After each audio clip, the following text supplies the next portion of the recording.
everyone, welcome back to Clumsy Cakes. My name's Amy. So today we're going to be making a very simple recipe for some homemade sour cream.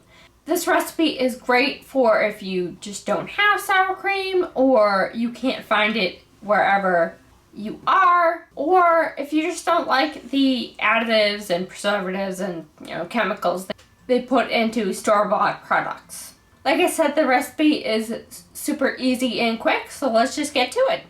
So what you're going to do is I have 2/3 of heavy cream in here. I'm just going to put this into my jar.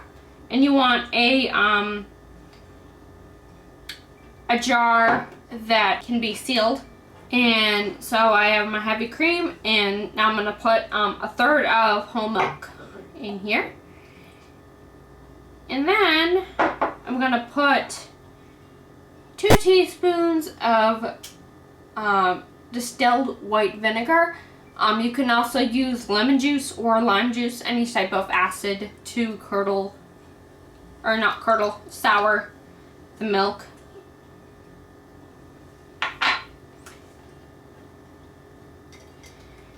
Alright.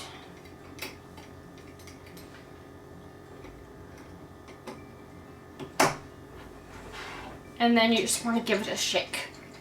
Alright, and then what you want to do is you want to take a clean kitchen towel and cover this.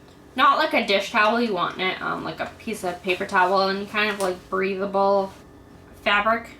I just secured this with an elastic, and what I'm going to do is leave it at room temperature for 24 hours. To get the best consistency out of this, and this can be hard if you're a picker and a poker, but the best thing to do is just leave this for 24 hours. Don't stir it. Don't,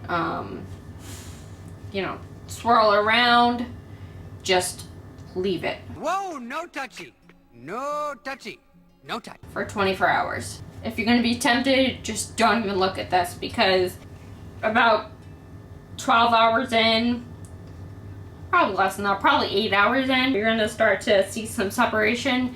And for me, it was hard to resist the urge to come in and stir it. In testing this, I did do that, and it kind of messed with the consistency and made it kind of thin. So we're just going to leave it for 24 hours at room temperature. And I will show you what this looks like tomorrow.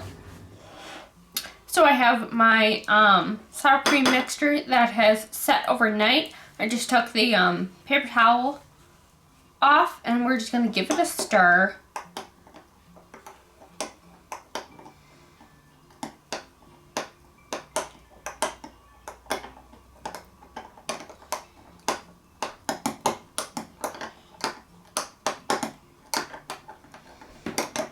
You stir it until it is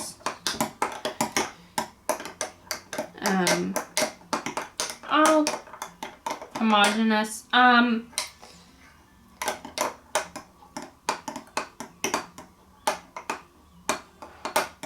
So with this, sometimes you can get some lumps, and you can run it through a sieve if you don't like those lumps.